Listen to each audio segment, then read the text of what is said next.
Hello, my name is Margaret Adele, and welcome to another indie book review. Let's get sad. Today, I am reviewing Icarus by Adam Wing, and yes, I find it amusing that his name is Adam Wing and it's an Icarus retelling. Now, going into this, I was fully prepared to feel sad. This might be spoilers, but you know what? The story is literally thousands of years old. But the tale of Icarus is from ancient Greece, and it is all about the son of the famed architect, creator of the labyrinth, Daedalus, and his really only claim to fame in the original myth is being filled with hubris and or stupid. He is trying to escape the island with his father. He goes to fly on these wings his father made, and his father specifically says, "Fly as I fly. Follow after me exactly. Not too close to the ocean or you will drown. Not too close to the sun or the wax will melt off your wings." Because back then, they hadn't actually flown up that high, and they just assumed that if you're closer to the sun, it's automatically hotter.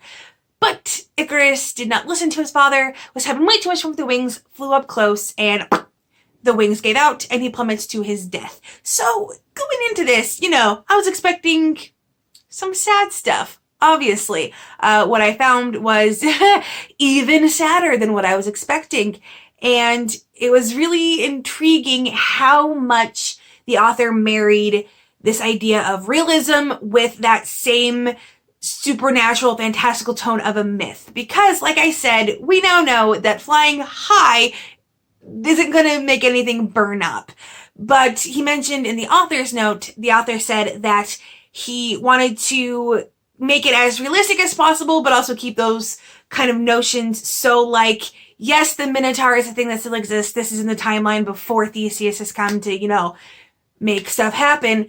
But, the gods aren't, popping down. And maybe, people are sacrificing animals to the gods, but there's no actual guarantee the gods are, doing anything with it. In general, the gods in this point are just kind of people they talk about and maybe curse when they're annoyed, or, using terms like Poseidon's embrace to talk about the ocean.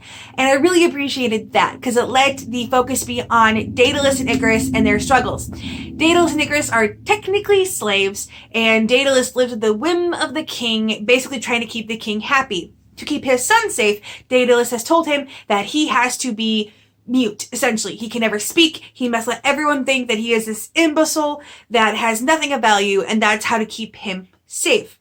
And right away, you see Icarus breaking that rule and forming a friendship with another boy, and I want to say you pronounce his name Onitas, but I have no idea.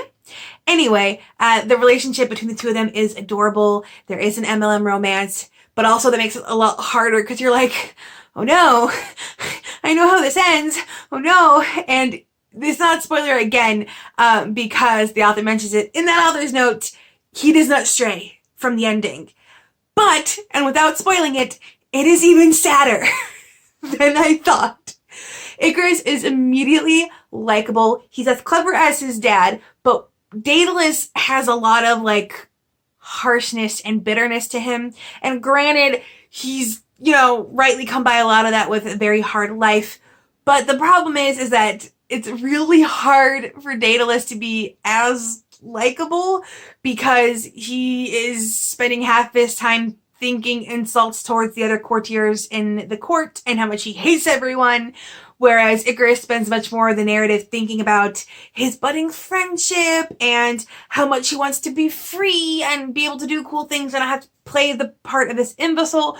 So generally speaking, Icarus is more of the likable, lovable character, whereas Daedalus is more of the interesting character. Not a worse character, but you're not going to have the warm fuzzies that you have with Icarus and his budding relationship. I loved the relationship itself. It was not so over the top sappy that it lost credibility, but was just sappy enough. And I truly enjoyed it. And I can't really talk about just how tragic the ending gets.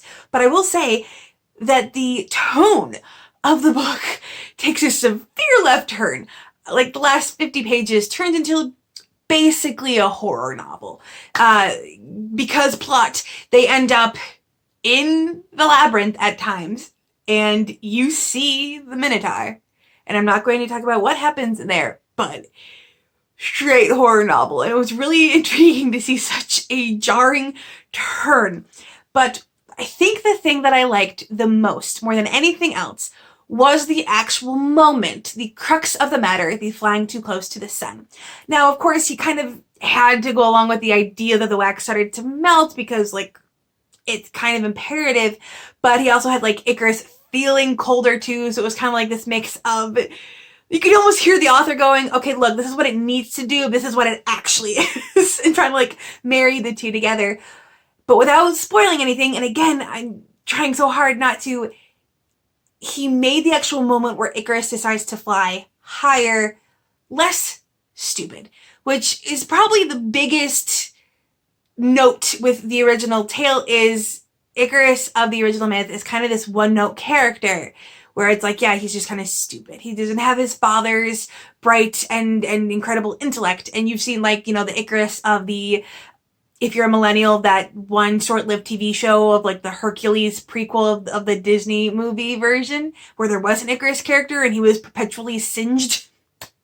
But he's always kind of this goofball. He's full of hubris. And in this book, not only is he very intelligent, but he's also yearning for freedom. So the moment where it happens isn't him just being stupid. It's him maybe grabbing his freedom too much and not really listening to his father because he was filled with so many other things.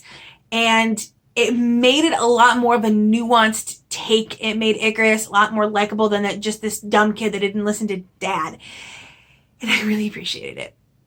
Now, the only reason out of all of this that I took off a star, I took off 1 star, it is 4 stars, is because the book felt slightly thin, in that there were a couple extra scenes that I would have liked to see a little bit more of. We have an antagonist in one of the other courtiers who becomes a major figure driving the plot forward at one point, but before then he really only got like 1 real scene before then, so you don't really get the gist of, oh yeah, this dude is bad news. Or like they would skip ahead in weeks when, like, oh no, I wanted like 1 or more 2 scenes of this stage of the relationship. That kind of thing. It felt a little light, not rushed necessarily. Like you see a lot with shorter indie books. It didn't necessarily feel like the plot was racing through, just that it could have had a little bit more weight to it. But what was there was fantastic. And again, very sad. It was like the last pages when Icarus is actually like flying and other stuff has happened. So there's already been some sad stuff and you know it's coming. Like, I swear there was an actual ache in my chest and it was beautifully depressing. Like a streetcar named Desire, as Panic at the Disco would say. But anyways, I highly suggest this book if you like, you know, MLM retellings of Greek myths, which I hear are, you know, a big thing these days. If you want a sad book, it's a pretty quick read. The version I had was just over 200 pages, and that was counting like some of like the beginning pages and stuff because, you know, PDF copies are weird. So I would definitely suggest this one. Just be prepared for tragedy.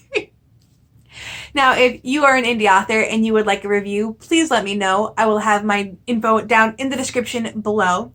I am still soft closed, getting closer to being reopened, but you know, 2020 gonna 2020.